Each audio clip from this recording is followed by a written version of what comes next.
Once upon a time, in a land that wasn't yet known as India, there lay a lush and beautiful forest, home to the hermitage of sage Kanva.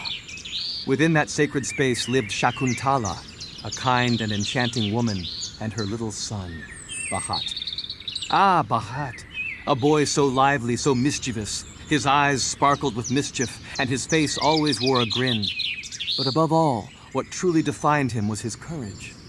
Fear? No, he knew not its grasp.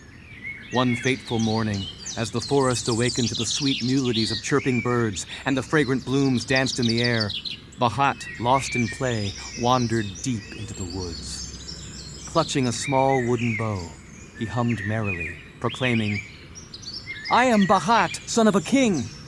Fear? It knows not my name. This is my vow."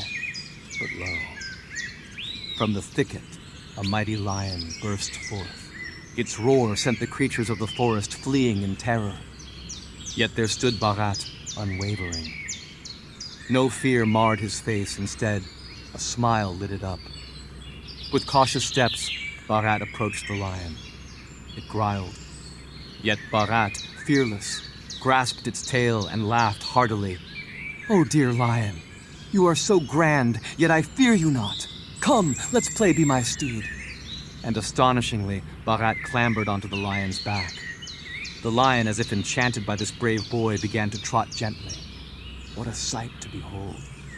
A mere child frolicking with a lion. Just then, King Dushyant, accompanied by his soldiers, entered the forest for a hunt. Their eyes widened in disbelief upon seeing a tiny boy astride a lion. The soldiers, paralyzed with fear, while Dushyant, filled with wonder, approached Bharat. "Who are you, young one?" he inquired. Bharat stood with pride, his voice ringing out. "I am Bharat. My mother's name is Shakuntala, and my father's name is King Dushyant." At these words, Dushyant's eyes brimmed with tears. He spoke, his voice trembling with emotion. "Shakuntala, my wife? And this is my son? I had forgotten you, but today my eyes are opened." With a surge of joy, Dushyant lifted Bharat into his arms. Just then, Shakuntala rushed in, and the family reunited, their faces illuminated with happiness. Time flowed on, and Dushyant took Shakuntala and Bharat to his kingdom. Shakuntala became the queen, and Bharat sat beside his father in the royal court.